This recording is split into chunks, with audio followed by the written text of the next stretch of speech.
You're already on the show. What's up, YouTube? He's been waiting for this day. For 56 episodes, Gavin Appel made a cameo. You got to go back to work. All right. Hey guys, before we start the pod, a quick word from our sponsors at Mortgage Choice. There's a lot of noise in the property market. Buying, selling, capital gains, leverage. There's a whole bunch of stuff that is quite confusing. I take the guesswork out by working with the team here in South Melbourne at Mortgage Choice. I have worked personally with Paul and Ben at Mortgage Choice. They have been incredible to work with. They helped me with my own family home, and I recommend they help you with yours too. So there you have it, guys. I highly recommend you check out Mortgage Choice. It's been a massive, massive month. These months just get bigger and bigger and bigger. I can't believe what Blackbird returned. That's unbelievable. Well, they returned. All right, we're going to get to it. There's a little teaser for you. Hey. You're already throwing me off guard. All right, we're going to start with the numbers. Cut Through Venture released their quarterly results for Q2. We're going to start with the big number, which is the first half of 2026. $3.5 billion into startups in Australia, with $1.7 billion of that in Q2. But the interesting thing was fewer deals, fewer companies. 2 of those deals represented 70% of that capital. That's so incredible. 70% of 1.7 billion went into Firmus and Airwallex. Airwallex. They are massive mega deals that are Airwallex taking is- place for these growth Airwallex rounds. sort of call us back. We're looking for a sponsor. Every Airwallex. time. The VCs are under pressure to return money back to their investors, right? Yeah. So the liquidity is still quite few and far between for investors. They're getting a bit of itchy feet. They want some money back. Yep. But over the past couple of months, we've seen some money get back. So Airtree sold their minority stake in Drone Deploy after 8 years being invested in them. They doubled the money for their investors. To your point earlier, Blackbird sold Eucalyptus 34.5 times their money. That's it. That's a big return. That's a big swing. Surely you've got some sporting swing or something like that for them. I'm stumped. This is unbelievable. SquarePeg sold one of their companies, Talon One, was recently acquired by Adyen for 750 million euros. So there are some big exits happening there. It's good. But breaking news, Yes. I read an article this morning on Capital Brief that Blackbird have closed their latest vintage of funds with $1 billion of fresh powder to deploy. Amazing. That's a big number, so well done to the team. So, these VCs, they've got to go out there raising themselves. So it's not just founders that go out there and raise money. The VCs are out there raising money to close the funds so that they can deploy it into the next generation of founders. So if you're a founder listening or watching this, just think about how you're going out and pitching to your investors or pitching to investors going, hey, can you do this? The likes of Blackbird and SquarePeg and Airtree and Rampersand and others. They're going out going, hey guys, not only are we investing in this one company, but we've got a portfolio of companies that need a whole bunch of money. So you can imagine the pressure on the VC. Pressure from both sides, which is why the liquidity is an important piece, because they've got to not just take the money, but they've got to give money back, hopefully with big returns. Speaking about the next guy. Yeah, or the next so company, tech entrepreneur Matt Berryman, who was the founder of Unlocked. Yeah. You may recall 8 years ago they were shut down just before IPOing, just before a multi-$100 million raise. Yeah. It was one of the fastest growing startups in Australia at the time. Unlocked got shut down overnight by Google. They did. And after 8 years of battling in the legal courts of the US, he's decided to pull up stumps and no longer. Is he settling or? No, it's done. over. It's over. It's That's over. really, I remember when Unlock came to market, I had some guys that may or may not be in a SquarePeg at the time in Los Angeles with me who bought on some other friends of mine. They all invested in Unlock. They thought it was the next big whiz-bang thing. We gave it a big swing. Far Unfortunately, out, man. this is what, they say that over 98% of startups don't succeed, but that was a tough time. Matt's put in the hard yards for his investors to try and get some money back, but that's the end of that story. Safety culture. After 22 years, Safety Culture, which is in the workplace safety apps, checklist apps, Yep. they're rebranding to MITI. Ugh.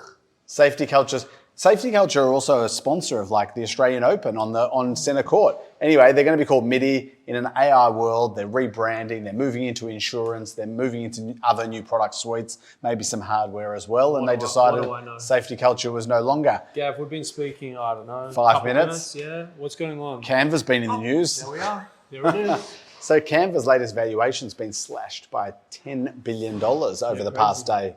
That's it. That feels like 10 billion for every 10% of growth. Yeah, this is the hard It came thing. from 30% growth down to 20% growth. When all eyes and all spotlights are on this business, their valuation has gone up, it's gone down a bit, it's gone up again a lot, it's gone down a bit. Each year it gets revalued, and Airtree and Blackbird had independent valuers come because Canva came out and said their growth rate is going to be lower than what they had previously said. They felt duty to their investors to go to their independent valuers, and the valuation has come in at 34.9 billion US, down from 42. Yeah, but it was still a 20% growth instead of 30% growth. Correct. I'll tell you something crazy. I connected my ChatGPT to my Canva, which is also connected to my HubSpot. Every night I You guys following this? Yeah. So ChatGPT connected to Canva and HubSpot. It's a native implementation. And this is going to blow your mind. Every afternoon I go, tell me what happened across the company today. Gives me all the deals. Gives me No all way. Yeah, it gives me standout people. Gives me the good, the bad, the ugly. Yesterday, I was sitting courtside at the Southeast Melbourne Phoenix preseason game, and I'm sitting there going, I really need to problem solve this. Someone sparked in my ears an idea, so I went straight back into my ChatGPT and I said, can you put together a checklist of stuff that I need to do to combat this said problem? Gave me the answers. I go, great, can you put that into a Canva deck for me? There you go. 30 seconds, he put it into a Canva deck. This is all off my phone. And by the way, I opened it, I said, went back to ChatGPT, this is not on brand. Please put it on brand. Sorry, Tobi, there you go. I'm telling you, productivity's through the roof with Tobi, no matter where he is. Unbelievable. Hey, you used to live in LA.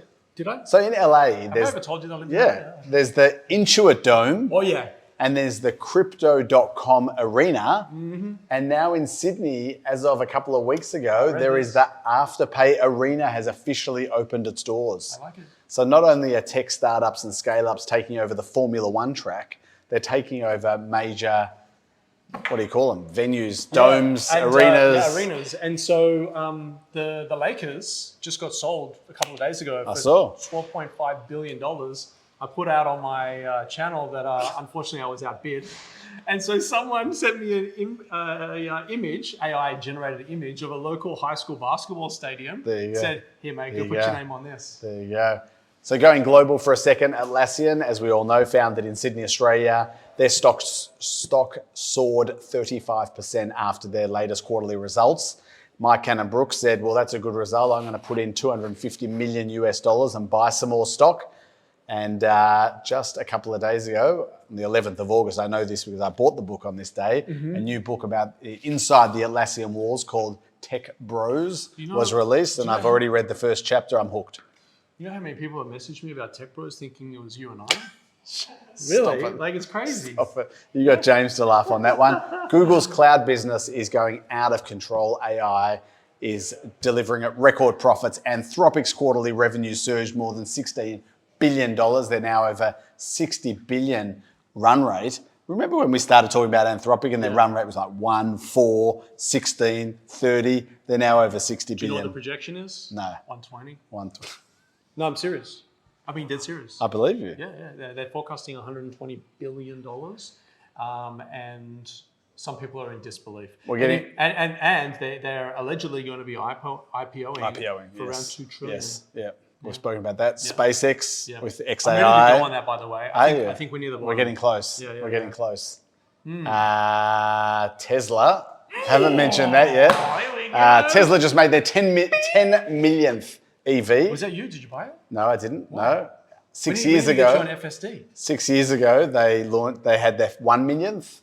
Now they're at 10 million. And you know that $1 trillion pay package that Elon Musk controversially got awarded by all his shareholders? Well, one of the milestones was for him to get to, I think, 20 million EVs created, and he's going to nail that over the next few years. They say the first trillion is the hardest. I mean, the first million is the hardest. We have spoken about Tesla and SpaceX merging over time. Sorry, hold on. No, we're not just going to glaze over like that. We need to go back to We've got to go. Time's ticking, mate. People have got to get back to work. How many times have I said it's going to happen? It hasn't happened yet, though. So Tesla and SpaceX 2 weeks ago announced Terafab. And Terafab is a joint venture. Look at us. It is going to be the largest building ever built in the world. I've got to read this. This is crazy. It's going to be in Grimes County, Texas. The first phase is going to cost 16 billion US dollars, and it's going to exceed 100 million square feet. I mean, James is freaking out over there. 100 million square feet. It'll be the biggest structure ever made, and the current record holder, 100 million square feet is what they're doing. The current record holder is 18 million. It's going to be over 5 times the largest building. I think it's like 25 pentagons or something. You know, like I've been to Texas quite a few times. I used to work with a distributor over there, and they took me on a walk of their warehouse, and it took us half an hour to walk from one door to the other. The warehouse was so big. Crazy. It's and this crazy. is nothing compared to that. We could keep talking to you about Microsoft, about Apple, about Nvidia. We could keep going like crazy, but we're done for the day. I'm gonna go buy some stock in SpaceX. He's getting excited. Let's go. See you guys. Let's go.